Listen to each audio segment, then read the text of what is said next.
ஐந்து கரத்தனை ஆனை முகத்தனை எந்தின் இளம்பிரை போலும் எய்ச்சனை நந்தி மகந்தனை ஞான கொழுந்தினை புந்தியில் வைத்தடி போற்றுகின்றேனே.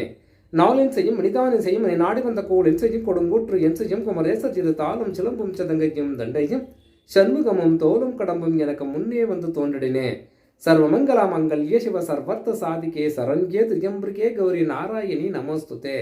ஞானம் நந்தவனம் தேவம் நிர்மலம் ஸ்படிகாக்கிருத்தியம் ஆதாரம் சர்வ வித்யாநாமய கிரீவம் உபாஸ்மகே. வணக்கம். பரிவர்த்தனை சம்பந்தப்பட்ட விஷயங்களிலே பல ஜாதகங்களை ஆராய்ந்து வருகிறோம். அவற்றில் சூரியனும் சுக்கிரனும் பரிவர்த்தனை அடைந்தால் அந்த ஜாதகனுக்கு எப்படிப்பட்ட பலன்கள் கொடுக்கும் அப்படின்னா, சூரியனும் சுக்கிரனும் எப்படி பரிவர்த்தனை அடையணும் அப்படின்னா, சூரியனுடைய அதாவது சுக்கிரனுடைய வீடுகளான ரிஷப ராசியும் துலா ராசியும் இரண்டு ஆதிபத்தியங்கள் கொண்டது சுக்கிர பகவான். சூரியன் சிம்மராசி ஒன்று தான். அப்போ சூரிய பகவான் துலா ராசியிலும் அல்லது ரிஷப ராசியிலும் இருந்து சுக்கிர பகவான் சிம்ம ராசியிலே இருந்தால் இது பரிவர்த்தனை யோகமாக கருதப்படுகிறது. இவர் வீட்டில் அவர் வீட்டில் இவர் இப்படி இருந்து அமர்ந்து தசாபுத்தி நடத்தினால் சுப பலன்களை அது ஏற்படுத்தும் அப்படின்னு சொல்லுது. அப்போ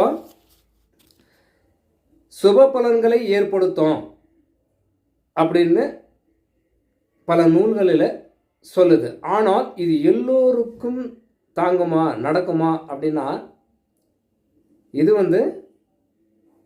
ஏற்புடு உடையது அல்ல.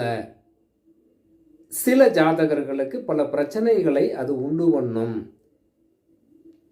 எப்படி அப்படின்னா, பெண்கள் வகையிலே இது சாத்தியம் அல்ல.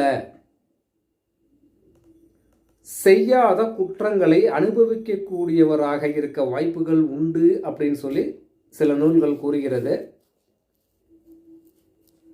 அதாவது ஆபத்துக்கள், அவமானங்கள்,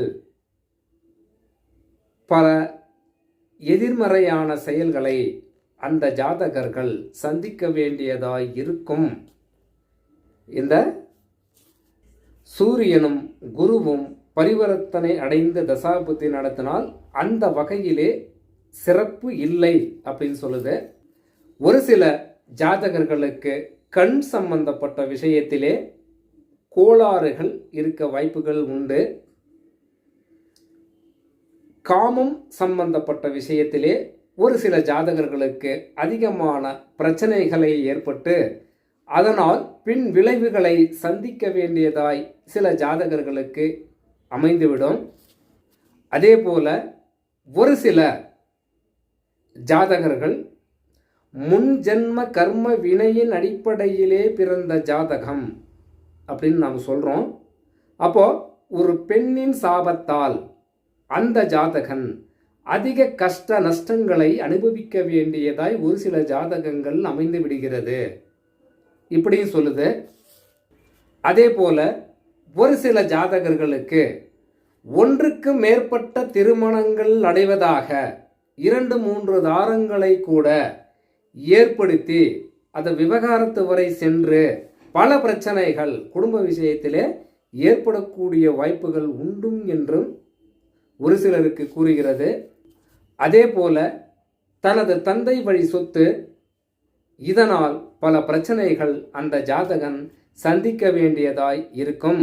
அதை அனுபவிக்க பல போராட்டங்களையும் அந்த ஜாதகன் செய்வதாக இருக்கும் என்று கூறுகிறது.